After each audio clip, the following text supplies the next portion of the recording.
तो चलिए आज हम लोग यहाँ पे देखते हैं बिहार बोर्ड वर्ग 8 का गणित, और इसका जो है आज हम लोग सॉल्व करेंगे प्रश्नावली 13.2। और देखिए इसका जो है हमने पीछे भी वीडियो बनाया था, लेकिन वो थोड़ा सा उसमें से मिस्टेक हो गया था, जिसके कारण से फिर से इसको बनाना पड़ रहा है। तो देखिए जैसा कि हम लोग देखेंगे प्रश्नावली 13.2 में हम लोगों को निकालना है समलंब चतुर्भुज का क्षेत्रफल। ठीक है, तो देखिए यहाँ पे जैसा कि आप ये जो फिगर देख रहे हैं ये समलंब चतुर्भुज है। ठीक है, जैसा कि हम लोग जानते हैं कि समलंब को अंग्रेजी में क्या बोलते हैं। देखिए इसको अंग्रेजी में बोलते हैं ट्रेपेजियम। ठीक है, इसको अंग्रेजी में बोलेंगे ट्रेपेजियम।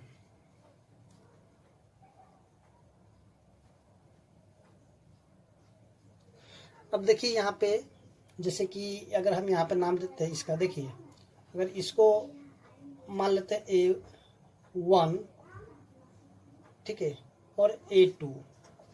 ठीक है, ये हो गया A1 और ये हो गया A2। तो जहाँ पे A1 और A2 जो है समांतर भुजा हो जाएगा। ठीक है, क्या है, A1 और A2 समांतर भुजा। उसी तरह हम देखेंगे, चलिए यहाँ पर इसका नाम देते हैं ये वाला। तो एक काम करते हैं, यहाँ पर हम नाम देते हैं AB CD। ठीक है, तो चलिए यहाँ पे A1 को हटा देते हैं अभी के लिए। देखिए यहाँ पे हम लिखते हैं AB और CD जो है, AB और CD समांतर भुजा हो गया। उसका देखिए AD और BC हम कह सकते हैं कि असमांतर भुजा है, यानी कि समांतर नहीं है, असमांतर।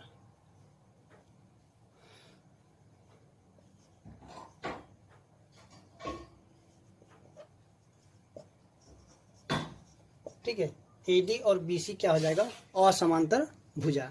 अगर देखिए ये वाला जो है, यानी कि यहाँ से अगर हम क्या करते हैं, एक लाइन इस प्रकार से खींच देते हैं और इसका नाम देते हैं M। ठीक है, इसका नाम देते हैं M।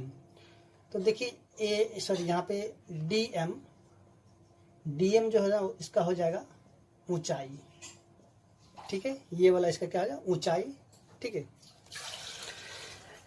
तो देखिए समांतर चतुर्भुज का अगर हम क्षेत्रफल निकालते हैं, सॉरी समलंब चतुर्भुज का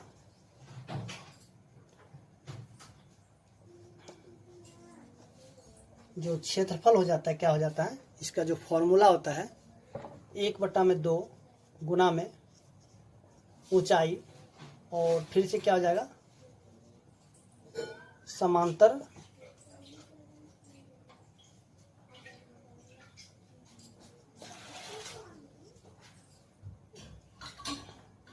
चलिए इसको हम नीचे लिख देते हैं। ठीक है, हम लिखते हैं समांतर भुजाओं का योग।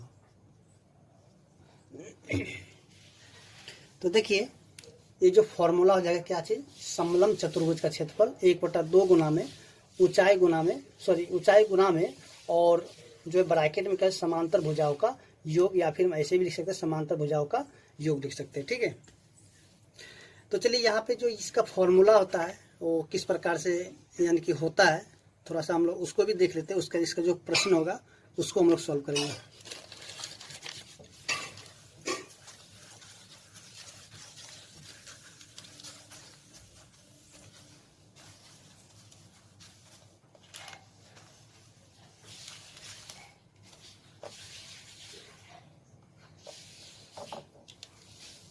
चलिए यहाँ पे करते हैं A B C और D। ठीक है, तो अभी हम लोग थोड़ा सा देख लेते हैं इसका जो फॉर्मूला, यानी कि किस प्रकार से प्रूफ किया जाता है, थोड़ा उसको भी देख लेते हैं। फिर आगे जो प्रश्न होगा उसको हम सॉल्व करेंगे। ठीक है, तो देखिए यहाँ पे हम करते हैं क्या, जैसे कि देखिए यहाँ से अगर हम एक ये वाला विकर्ण खींच देते हैं। ठीक है, अगर ये वाला जो विकर्ण खींच देते हैं यहाँ से, तो देखिए यहाँ पे दो त्रिभुज बन गए, एक त्रिभुज ऊपर और एक त्रिभुज नीचे हो गया। ठीक है, उसके बाद देखिए अगर ये वाला ऊंचाई है, ये वाला, तो ये भी तो ऊंचाई होगा ना। यहाँ से अगर हम इसको ऐसे कट कर देते हैं यहाँ से, तो ये भी तो ऊंचाई हो जाएगा, बिल्कुल होगा। अगर ये वाला ऊंचाई तो ये भी ऊंचाई हो जाएगा। ठीक है, तो देखिए एक चीज जैसा कि हम लोग जानते हैं, देखिए यहाँ पे दो त्रिभुज बन रहा है, एक त्रिभुज ये ऊपर से और एक त्रिभुज नीचे से। तो जैसा कि हम लोग जानते हैं कि जो त्रिभुज का क्षेत्रफल होता है, यानी कि त्रिभुज का जो क्षेत्रफल हो जाएगा 1/2 गुना में आधार गुना में ऊंचाई। ठीक है, 1/2 गुना में आधार गुना में ऊंचाई। अब देखिए यहाँ पे हम क्या करते हैं कि इसको हम मान लेते हैं, देखिए ये जो है ना त्रिभुज का, अगर त्रिभुज के हिसाब से देखते हैं तो ये वाला क्या हो जाएगा, बेस यानी कि आधार। ठीक है, चलिए इसको हम मान लेते हैं, चलिए इसको हम करते हैं B2। ठीक है, B फॉर बेस, बेस यानी कि आधार। ठीक है, इसको हम कर देते हैं B2। चलिए इसको हम लिख देते हैं यहाँ पे आधार, ये आधार हो गया और ये वाला क्या हो गया, ऊंचाई। तो देखिए ऊंचाई, तो ऊंचाई की जगह हम लिख देते हैं H। ठीक है, अगर ये वाला ऊंचाई है तो ये भी तो ऊंचाई होगा, तो इसको भी हम लिख देते हैं H। तो देखिए अगर ये वाला, अगर हम इसको ऊंचाई माने तो ये वाला क्या हो जाएगा, ये हो जाएगा आधार। तो आधार को हम लिख देते हैं B1। ठीक है, ये हो गया B1 और ये हो गया B2। आप यहाँ पे A1 A2 भी लिख सकते हैं, कोई प्रॉब्लम नहीं है। अब देखिए जैसा कि हम लोग जानते हैं कि त्रिभुज का जो क्षेत्रफल होता है 1/2 गुना में आधार गुना में ऊंचाई। अगर हमें निकालना होगा समलंब चतुर्भुज का क्षेत्रफल, तो देखिए हम किस प्रकार से निकाल सकते हैं इसको। तो देखिए यहाँ पे हम लिखते हैं समलंब चतुर्भुज का क्षेत्रफल। तो देखिए यहाँ पे ये जो त्रिभुज है, दो त्रिभुज बन के एक समलंब बना रहा है। ठीक है, तो हम यहाँ पे लिख सकते हैं, चलिए यहाँ पे लिखते हैं त्रिभुज ABC का क्षेत्रफल, ABC का क्षेत्रफल, और जोड़ में ये जो त्रिभुज ऊपर में बन रहा है त्रिभुज ADC का क्षेत्रफल। ठीक है, तो कहने का मतलब है कि इन दोनों त्रिभुज का क्षेत्रफल निकाल करके इन दोनों का अगर हम जोड़ देंगे तो हमें समलंब का जो क्षेत्रफल है वो हमें मिल जाएगा। ठीक, तो चलिए आगे हम देखते हैं। जैसा कि हम लोग जानते हैं कि त्रिभुज का जो क्षेत्रफल होता है 1/2 गुना में आधार गुने में ऊंचाई। तो हम यहाँ पे लिखते हैं 1/2 और गुना में। अब देखिए अगर ABC की बात करते हैं, यहाँ से ABC, तो देखिए इसका आधार, देखिए यहाँ से आधार, तो AB बन रहा है, तो चलिए हम लिखते हैं AB और गुना में ऊंचाई। तो देखिए ऊंचाई यहाँ पे ये जो सर यहाँ पे हम नाम लिख देते हैं, चलिए यहाँ पे हम कर देते हैं L। ठीक है, यहाँ पे L, तो ऊंचाई क्या हो जाता है CL। उसके बाद देखिए फिर प्लस में त्रिभुज ADC का क्षेत्रफल। तो ADC में अगर देखते हैं ADC में तो यहाँ पे 1/2 तो होगा ही गुणा में। अब देखिए इसका आधार, तो आधार यहाँ पे क्या है DC, तो लिखते हैं DC। फिर से देखिए गुणा में, और इसका जो ऊंचाई क्या हो जाएगा AD, तो चलिए यहाँ पे लिखते हैं AD। ठीक है,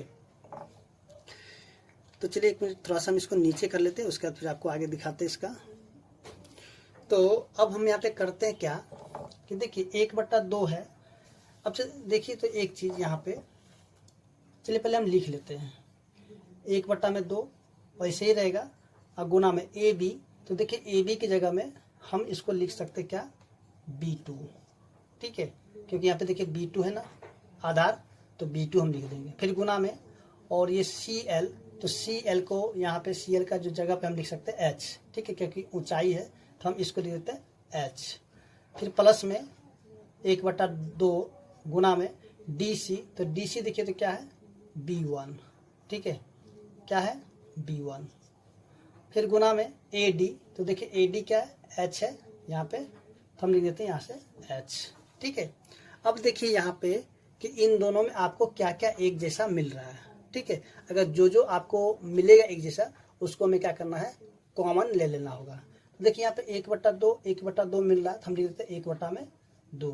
फिर देखिए यहाँ पे h है और h है, तो हम लिख देते हैं h। उसके बाद गुणा में, अब देखिए तो यहाँ पे कॉमन कुछ भी नहीं मिल रहा, तो जो बच गया उसको हम लिख देते हैं। जैसे कि देखिए यहाँ पे b2 बच गया है और प्लस में b1 बच गया है, ठीक है। तो यही जो हो जाएगा आपका यहाँ से ये वाला, ये समलंब चतुर्भुज का क्षेत्रफल का फॉर्मूला यहाँ से निकल जाएगा, ठीक है। इसी को जो b1 b2 को हम क्या लिख सकते हैं, समांतर भुजाओं का योग, ठीक है। तो उम्मीद करते हैं कि आपको यह जो फॉर्मूला है समझ में आ गया होगा, और इसी फॉर्मूला का यूज करके जो है आगे जितने भी प्रश्न होंगे उनको सॉल्व करेंगे, ठीक है। तो चलिए हम देखते जो प्रश्नावली 13.2 का प्रश्न संख्या 1।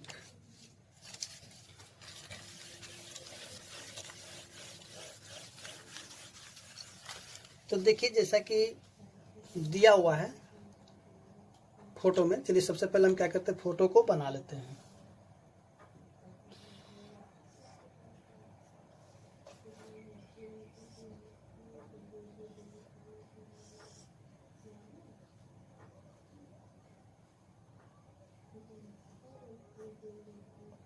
देखिए यहाँ पे दिया हुआ है PQRS, यानी कि ये हो गया PQR और ये हो गया S, ठीक है। तो अब देखिए यहाँ पे जो जो इसका वैल्यू दिया हुआ है उसको हम लिख लेते हैं। देखिए ये वाला दे दिया 12 सेंटीमीटर, उसके देखिए ये दे दिया 25 सेंटीमीटर, उसके दिए वाला है 20 सेंटीमीटर, और ये जो है 13 सेंटीमीटर है, ठीक है। तो देखिए यहाँ पे जो है, और क्वेश्चन में क्या बोल रहा है, एक समलंब चतुर्भुज PQRS के एंगल P और एंगल S समकोण है, यानी कि देखिए ये वाला P और S समकोण यानी कि 90 डिग्री, ये वाला 90 डिग्री है और ये वाला भी 90 डिग्री है। अब आगे देखिए इसकी भुजाओं की माप चित्र में दर्शाई गई है, जैसे कि आप यहाँ पे देख रहे हैं सारा का जो माप है दिया हुआ है। समलंब चतुर्भुज का क्षेत्रफल ज्ञात कीजिए। तो हमें करना क्या है कि इनका क्षेत्रफल है उसको निकालना है। तो चलिए यहाँ पे जो क्वेश्चन नंबर 1 है ये, तो देखिए यहाँ पे जो समांतर भुजा, ठीक है, दिया हुआ है, तो चलिए हम यहाँ पे लिखते हैं समांतर भुजा क्या PQ है और SR है। तो हम यहाँ पे लिखते हैं PQ बराबर कितना 20 सेंटीमीटर, उसके देखिए SR ये भी समांतर भुजा है, तो ये दे दिया 25 सेंटीमीटर। उसका ऊंचाई, तो देखिए ऊंचाई ये वाला बन रहा है ना 12 सेंटीमीटर, तो देखिए ऊंचाई क्या है PS कितना है 12 सेंटीमीटर। तो जैसा कि अभी हम लोग देखे थे फॉर्मूला में कि जो समलंब का क्षेत्रफल निकालना होगा, तो जो फॉर्मूला कौन सा लगेगा, समलंब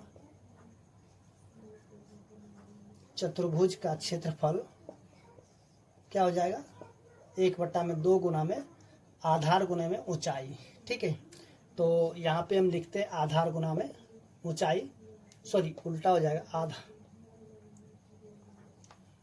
देखिए ऊंचाई गुना में समांतर भुजा का योग, समांतर भुजाओं का योग, यही फॉर्मूला होता है ना। तो देखिए यहाँ पे 1/2 उसी तरह से रह जाएगा, और देखिए ऊंचाई, तो ऊंचाई यहाँ पे क्या है, ये जो कि 12, ये ना 12 ये ना, तो इसके जगह हम लिखते हैं 12, ठीक है। चलिए यहाँ पे गुना में उसका समांतर भुजा का योग, यानी कि 20 जोड़ में 25। अब देखिए यहाँ पे 1 सेंटीमीटर होगा और इन दोनों को जोड़ने के बाद भी 1 सेंटीमीटर होगा। तो जैसा कि हम लोग जानते हैं कि सेंटीमीटर को जब सेंटीमीटर से गुना कर देते हैं तो क्या होता है सेंटीमीटर हो जाता है, और यहाँ पे 1 2, तो यहाँ पे 2 पावर 2 हो जाएगा, यानी कि सेंटीमीटर स्क्वायर हो जाएगा। तो इसको हम क्या करते हैं कि यहाँ पे लिख लेते हैं सेंटीमीटर स्क्वायर, ठीक है। तो देखिए कटेगा तो काट देंगे 6 से, तो 6 गुना में ये कितना जाएगा 45 सेंटीमीटर स्क्वायर। अब देखिए इसको क्या करेंगे गुना कर देते हैं, तो चलिए यहाँ पे गुना कर दें, कितना 6 5 30 के 0 और 6 6 24 और 3 27, यानी कि 270 सेंटीमीटर स्क्वायर इसका आंसर हो जाएगा, ठीक है। तो चलिए यहाँ पे जो क्वेश्चन नंबर 1 था सॉल्व हो चुका है, और उम्मीद करते हैं कि आपको समझ में आ गया होगा। तो चलिए अब देखते हैं जो क्वेश्चन नंबर 2 दिया हुआ है।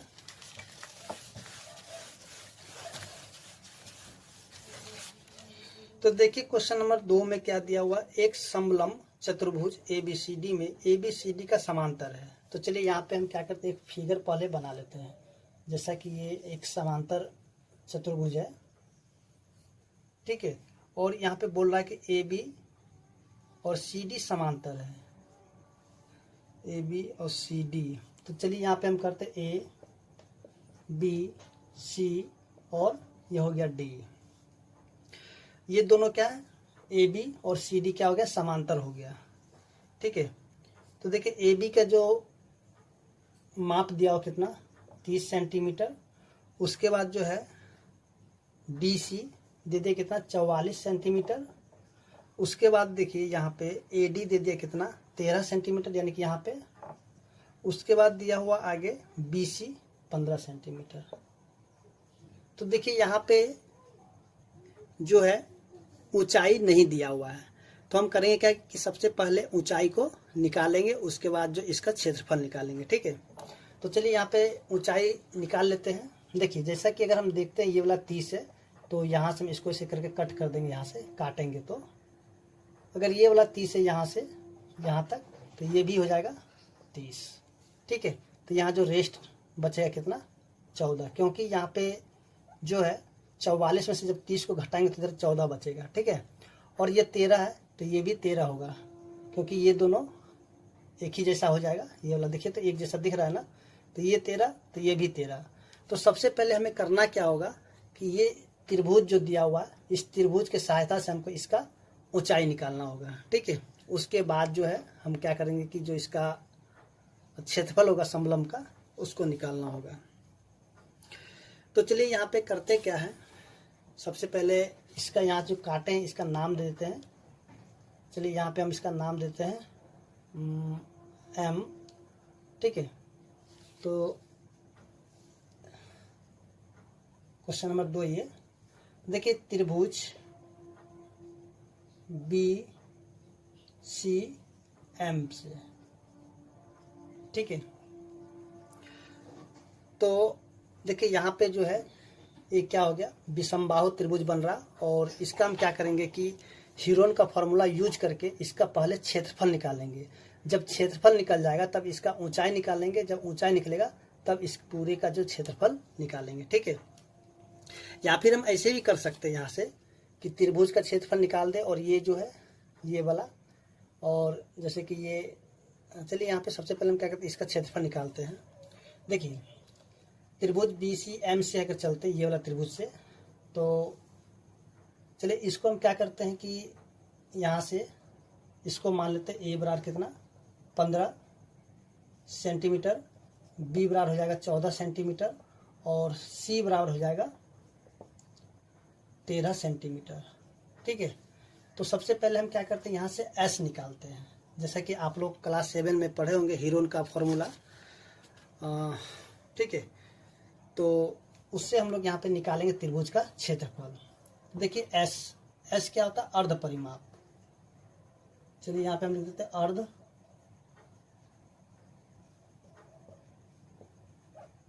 परिमाप, यानी कि S, ठीक है। तो ये क्या होगा, A प्लस में B प्लस में C बट्टा में 2, ठीक है। तो यहाँ पे हो जाएगा 15 प्लस में 14 प्लस में 13 बट्टा में 2 सेंटीमीटर। तो देखिए इसको हम जोड़ेंगे तो कितना होगा, 42 बट्टा में 2, काटेंगे तो हो जाएगा 21, तो 21 सेंटीमीटर इसका अर्ध परिमाप आ गया। अब हम यहाँ पे करते हैं त्रिभुज का क्षेत्रफल निकाल लेते हैं। त्रिभुज का क्षेत्रफल, तो यहाँ पे हीरोन का सूत्र लगेगा। तो देखिए ये हीरोन का सूत्र है, S माइनस में A, S माइनस में B, S माइनस में C, ठीक है। तो ये जो हीरोन का सूत्र है, ठीक है। और यहाँ से जो S की जो वैल्यू निकला है यहाँ पे हम रखते चलेंगे।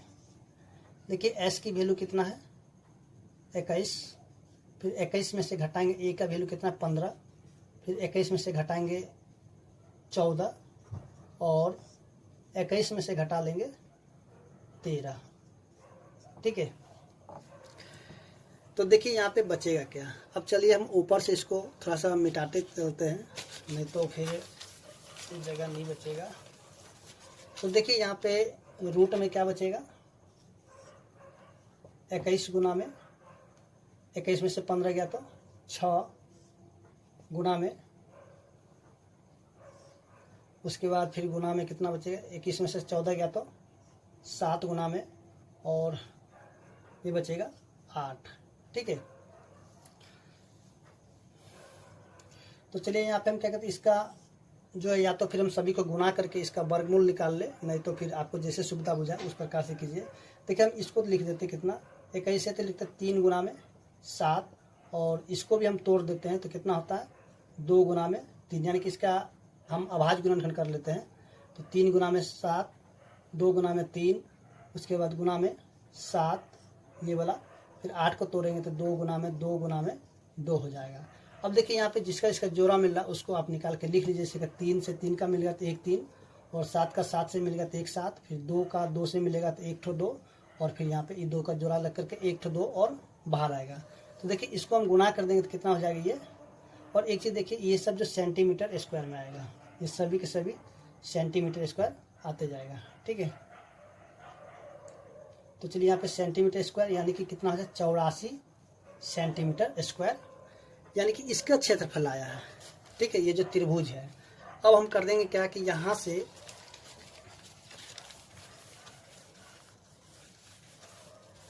निकालते हैं क्या चीज़, त्रिभुज का ऊंचाई। तो ये थोड़ा सा लंबा बनेगा। अब यहाँ पे लिखेंगे माना कि ऊंचाई h सेंटीमीटर है। ठीक है, ये जो यहाँ से इसका ऊंचाई हो जाएगा यहाँ से, तो h सेंटीमीटर है। तो चलिए यहाँ पे 14 को थोड़ा नीचे लिखते हैं और यहाँ पे इसका नाम देते हैं l।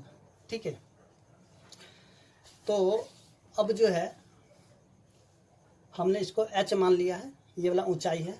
तो देखिए जैसे कि हम लोग देखे थे त्रिभुज का क्षेत्रफल होता है, ये समकोण त्रिभुज बन रहा है, तो क्या हो जाता है 1/2 गुना में आधार गुना में ऊंचाई,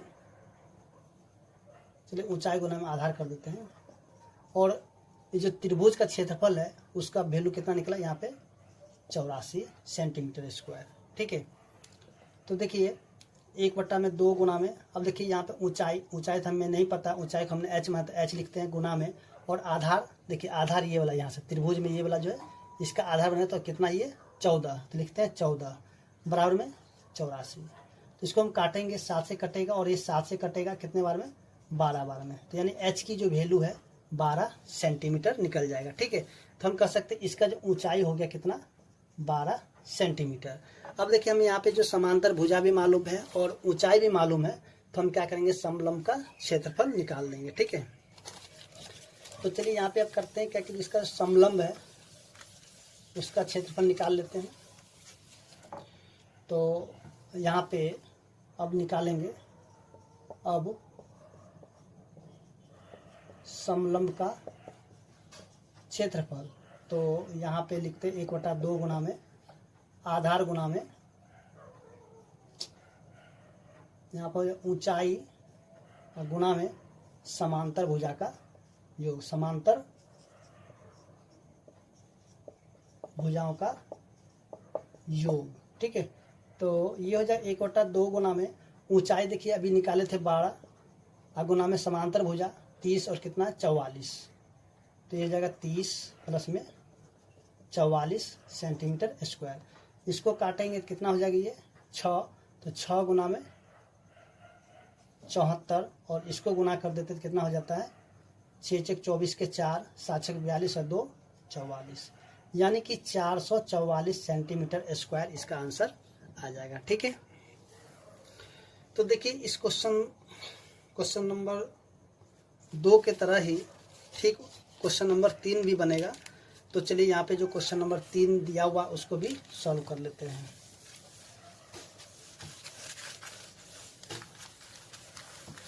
तो देखिए क्वेश्चन नंबर 3 में जो दिया हुआ, किसी समलंब चतुर्भुज का समांतर भुजाएं 52 और 27 सेंटीमीटर। सबसे पहले हम क्या करते हैं समलंब चतुर्भुज बना लेते हैं यहाँ पे। अब देखिए इसका जो समांतर भुजा दिया हुआ है, एक दे दिया 52 और एक दिया 27, ठीक है। उसके बाद देखिए अन्य दो भुजाएं 25 और 30, देखिए बड़ा वाला भुजा इस तरफ होगा और छोटा वाला भुजा यहाँ पे हो जाएगा, ठीक है। तो ये भी जो क्वेश्चन जो कि अभी बनाए थे 2 नंबर, ठीक उसी प्रकार से बनेगा। तो देखिए यहाँ से इसको अगर यहाँ से काट देते हैं ये वाला, ठीक है, ये वाला 27 है तो ये भी 27 हो जाएगा। और देखिए तो यहाँ पे 52 में से 27 को घटा देंगे तो बचेगा 25, तो ये वाला 25 है तो ये सामने वाला भी 25 हो जाएगा। तो देखिए यहाँ पे ये जो त्रिभुज है, सबसे पहले हम क्या करेंगे, इसका क्षेत्रफल निकाल लेंगे। तो देखिए यहाँ पे क्या करते हैं कि सबसे पहले चलिए यहाँ पे क्वेश्चन नंबर 3 है, तो यहाँ पे लिखते हैं क्या, देखिए यहाँ पे हम लिख देते हैं त्रिभुज, चलिए यहाँ पे नाम देते हैं PQR, ठीक है। और चलिए यहाँ पे चलिए इसका पूरे नाम दे देते हैं PQRS, ठीक है। और इसको कर देते हैं L, और चलिए बाद में पहले इसको करते हैं। चलिए यहाँ पे देखिए त्रिभुज यहाँ से RQL से आप कुछ भी नाम दे सकते हैं, जो आपको समझ में आए उस हिसाब से नाम दे सकते हैं। तो देखिए यहाँ पे अब यहाँ पे करते हैं क्या, एक तो भुजा को A मान लेते हैं। चलिए A बराबर कितना 30, B बराबर कितना हो जाएगा 25 और C बराबर क्या हो जाएगा 25, ठीक है। तो यहाँ पे सबसे पहले S निकाल लेते हैं, यानी कि अर्ध परिमाप। तो A प्लस में B प्लस में C बटा में 2, तो 30 प्लस में 25 प्लस में 25 बटा में 2, यानी कि 80 बटा में 2 काटेंगे तो हो जाएगा 40। देखिए त्रिभुज का जो अर्ध परिमाप है निकल गया कितना 40, ठीक है। फिर से हम निकालते हैं त्रिभुज का क्षेत्रफल हीरोन का सूत्र से।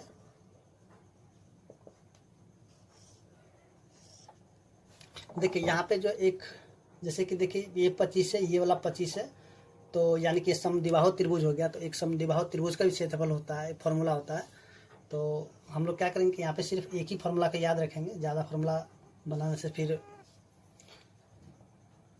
कितना फॉर्मूला याद रखेंगे। देखिए यहाँ पे क्या होता है, हम लिखते हैं एस में से ये हीरोन का सूत्र है, और इससे जो है कोई भी त्रिभुज होगा आपका उससे क्षेत्रफल निकल जाएगा, ठीक है, कोई भी त्रिभुज हो। तो देखिए यहाँ पे अब जो एस की जो वैल्यू है हम क्या पे रख देते हैं, एस 40 है, और 40 में से घटा देते हैं 30, फिर 40 में से घटा देते हैं कितना 25, फिर देखिए 40 में से घटाएंगे 25। तो देखिए यहाँ पे क्या निकलता है, देखिए 40 गुना में 10 और गुना में 15 गुना में 15, और इधर सेंटीमीटर स्क्वायर, ठीक है। तो चलिए हम करते हैं क्या, ऊपर से थोड़ा मिटाते हुए चलते हैं।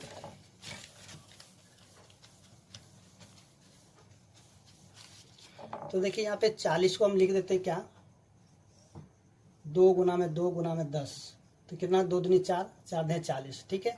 और 10 को रहने देते हैं, फिर 15 को भी छोड़ देते हैं, और 15 को भी, देखिए यहाँ पे दोनों का जोड़ा मिल गया 2, ये दोनों का जोड़ा मिल गया 1 10, और इन दोनों का जोड़ा मिल गया तो 1 15, ठीक है। ये हो जाएगा सेंटीमीटर स्क्वायर हो जाएगा। या फिर आप इस सभी को गुणा करके आप जो है इसका वर्गमूल निकाल दीजिए, ठीक है। और या तो फिर आप क्या कि सबका अभाज्य गुणनखंड करने के बाद जो है जो भी इनका जोड़ा मिलता है, ठीक है, उसको 2, जैसे कि देखिए 2 और 2 का जोड़ा मिल गया तो हम यहाँ पे 1 ठो 2 को ले लेंगे, 10 10 का मिल गया जोड़ा तो 1 ठो 10 लेंगे, 15 15 का मिल गया तो 1 ठो 15 लेंगे, ठीक है। तो इनको गुणा कर देंगे, कितना हो जाता है, देखिए यहाँ पे 15 30 यानी कि 300 सेंटीमीटर स्क्वायर, ठीक है। तो अब हम यहाँ पे सबसे पहले करेंगे क्या, जो ऊंचाई है उसको निकाल लेते हैं। तो ऊंचाई जैसे कि आप देख रहे हैं यहाँ पे ये बीच में बनेगा यहाँ से, ठीक है। और आपका मन यहाँ पे नाम दे दीजिए एम। तो यहाँ पे लिखते हैं माना कि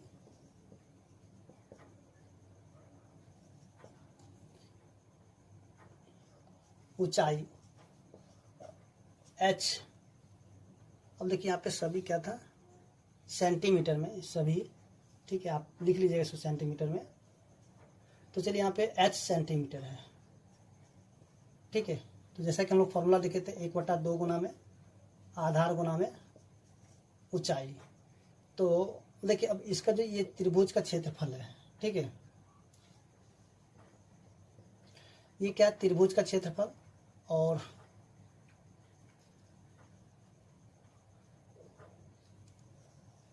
आधार गुना में ऊंचाई, ठीक है, बराबर कितना 300 सेंटीमीटर स्क्वायर। तो देखिए यहाँ पे 1/2 गुना में, और देखिए आधार, तो देखिए आधार ये क्या हो जाएगा 25, ठीक है। ऊंचाई यहाँ पे h मानते h बराबर कितना 300। तो चलिए हम यहाँ पे h की वैल्यू निकाल लेते हैं, 300 गुना में 2 बटा में कितना 25, 25 यानी कि 12 बार में कट जाएगा, ठीक है। तो h बराबर कितना निकल गया 24 सेंटीमीटर, ठीक है। अब हम यहाँ पे निकालते समलंब का क्षेत्रफल। तो जैसा कि हम लोग फॉर्मूला देखे थे, तो समलंब का क्षेत्रफल क्या करेंगे, जैसा कि फॉर्मूला हम लोग देखे थे तो वही फॉर्मूला यहाँ पे यूज करेंगे, 1/2 गुना में, और ऊंचाई, तो ऊंचाई कितना 24, और इसका समांतर भुजा का योग, तो समांतर भुजा कितना 27 है और 52 है, 27 जोड़ में 52 सेंटीमीटर स्क्वायर। तो देखिए काटेंगे कितना हो जाएगा 12, तो हो जाएगा 12 और गुना में इनको जोड़ेंगे तो 7 2 9 और 5 2 7 सेंटीमीटर स्क्वायर। चलिए इसको हम गुना करते हैं, 12 नंबर 108 के 8 बज गए कितना 10, 12 7 84 और 10 94, ठीक है। तो ये हो गया 948 सेंटीमीटर स्क्वायर इसका सही आंसर। तो चलिए अब देखते हैं जो क्वेश्चन नंबर 4 दिया हुआ है।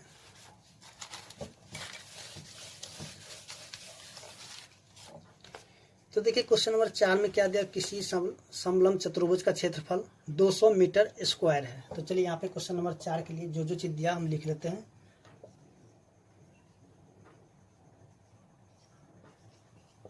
समलंब का क्षेत्रफल 200 मीटर स्क्वायर, इसकी ऊंचाई 8 मीटर है। चलिए ऊंचाई भी दे दिया है 8 मीटर। उसके बाद क्या दिया हुआ, यदि समांतर भुजाओं में एक भुजा दूसरी भुजा से 6 मीटर अधिक है तो समांतर भुजाओं की लंबाई ज्ञात कीजिए। चलिए यहाँ पे लिखते हैं, माना कि एक भुजा दूसरी भुजा से, चलिए माना कि दूसरी भुजा x सेंटीमीटर है और पहली भुजा, माना कि दूसरी भुजा x सेंटीमीटर है। तो यहाँ पे माना कि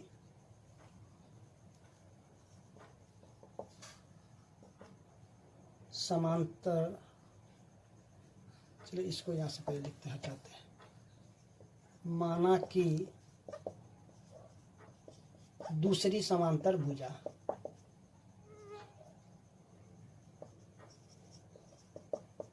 x सेंटीमीटर मीटर है, ठीक है, और पहली समांतर भुजा x प्लस में 6 मीटर है, ठीक है। यानी कि यहाँ पे दिया हुआ था कि एक भुजा जो है दूसरी से 6 मीटर अधिक है। तो अगर एक को हम मानते हैं x तो दूसरी क्या हो जाएगा, सॉरी दूसरी को अगर मानते हैं x तो पहली भुजा क्या हो जाएगा x प्लस में 6 मीटर, ठीक है। तो चलिए यहाँ पे प्रश्न से देखते हैं इसको अकॉर्डिंग टू क्वेश्चन।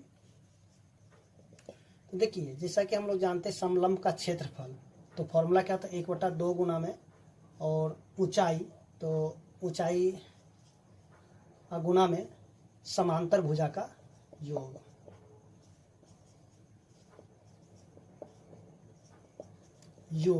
ठीक है, बराबर में इन सभी का जो वैल्यू दे दिया कितना 200 मीटर स्क्वायर, ठीक है। तो चलिए यहाँ पे 1/2 गुना में ऊंचाई देखिए दिया हुआ कितना 8 और गुना में समांतर भुजा का योग, तो देखिए समांतर भुजा एक को माना है x और दूसरी को माना है x प्लस में 6 बराबर कितना 200। तो देखिए कटेगा 4 बार में, ठीक है। तो x कितना होगा 2x प्लस में 6 बराबर 200 बटा में 4 काटेंगे तो जाएगा 50, ठीक है। तो 2x बराबर में 50 माइनस में 6 यानी प्लस 6 तो जाएगा माइनस में 6। तो चलिए हम क्या करते हैं कि नीचे कट गया, ऊपर से हम मिटा के लिखते हैं। तो चलिए यहाँ पे जो कट गया था यानी कि यहाँ पे 2x बराबर 50 माइनस में 6, तो x बराबर कितना हो जाएगा 50 में 6 गया तो 44 और ये 2 नीचे आ जाएगा, काटेंगे तो कितना हो जाएगा 22, ठीक है। तो x बराबर कितना हो जाएगा 22। तो देखिए हमने जो माना था उसको तो लिखेंगे अतः दूसरी समांतर भुजा 22 मीटर और पहली समांतर भुजा यानी कि x प्लस में 6 तो 22 प्लस में 6 बराबर कितना आ जाएगा 28 मीटर, ठीक है। तो इस तरह से देखेंगे जो क्वेश्चन नंबर 4 था सॉल्व हो चुका है और उम्मीद करते हैं कि आपको समझ में आ गया होगा। तो चलिए अब देखते हैं जो क्वेश्चन नंबर 5 दिया हुआ है।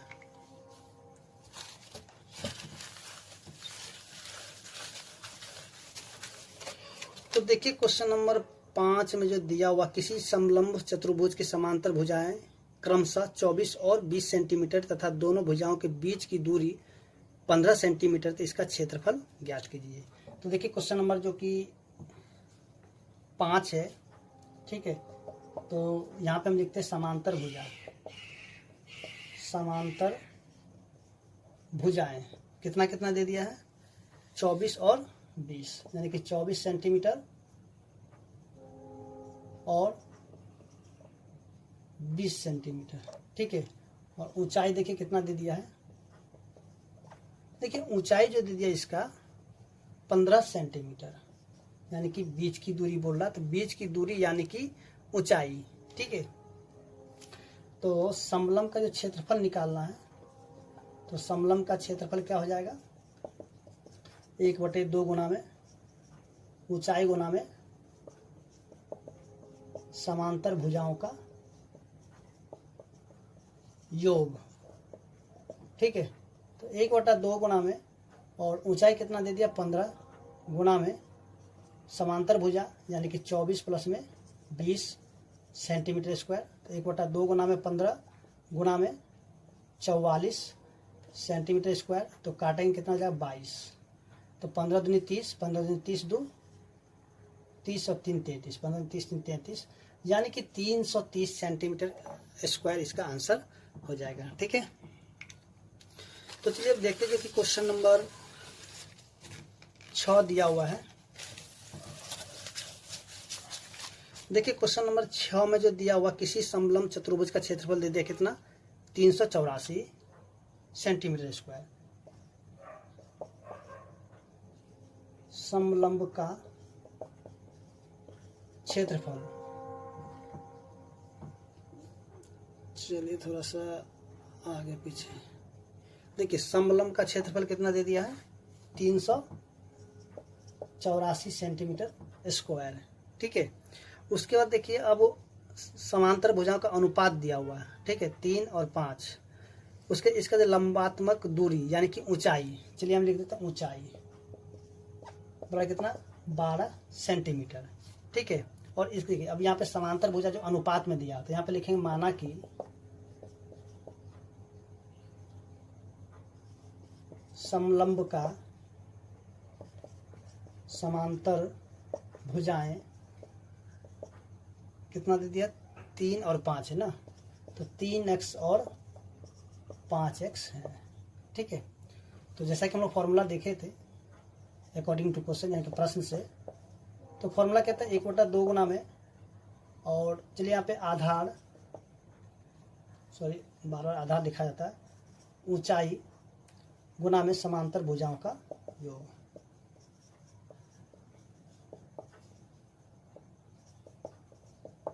और इनका जो वैल्यू दे दिया कितना 384, ठीक है। तो देखिए यहाँ पे 1/2 ऊंचाई कितना दे दिया 12, यानी कि लंबात्मक दूरी जो ऊंचाई हो जाएगा, गुना में समांतर भुजा देखिए अनुपात में दिया हुआ 3 और 5, तो 3x प्लस में 5x और बराबर में कितना हो जाएगा 384। तो काटेंगे कितना हो जाएगा 6, तो 6 गुना में 5 3 8x बराबर कितना 384। तो x को छोड़ देते हैं यहीं पे, और यहाँ पे 384 बटा में 6 गुना में 8। तो देखिए यहाँ पे क्या करेंगे कि काटेंगे, जो कटेगा काट देते हैं। चलिए यहाँ पे कट जाता है, तो 8 से कटेगा, 8 चौके 32 और 8 8 64, ठीक है, यानी 8 से कटेगा 8 चौके 32, ठीक है। फिर काटेंगे कितना है 8 छक 48, यानी x की जो वैल्यू है कितना निकल गया 8, ठीक है। तो हमें यहाँ पे निकालना क्या है, देखिए यहाँ पे नीचे कट गया, थोड़ा सा देख लीजिएगा। यहाँ पे जो है 6 और 8 है, चलिए हम थोड़ा सा ऊपर कर लेते हैं हल्का सा। 384 बटा में 6 गुना में 8, इसको जब हम काटेंगे तो कितना हो जाएगा ये, यानी कि 8 बार में कट जाएगा। चलिए यहाँ पे काट दिए, यहाँ पे देख लीजिएगा, ठीक है। तो अब देखिए यहाँ पे x की जो वैल्यू है निकल गया कितना 8। तो हमें निकालना क्या, समांतर भुजाएं। तो यहाँ पे हम लिख लेते हैं, नीचे में लिखेंगे अतः समांतर भुजाएं। अब देखिए यहाँ पे क्या हो जाएगा 3x है और 5x है, तो लिखें 3 गुना में 8 यानी कि 24, और ये सभी सेंटीमीटर में है। तो चलिए यहाँ पे लिखते हैं सेंटीमीटर, फिर से 5 गुना में 8 यानी कि 40 सेंटीमीटर, ठीक है।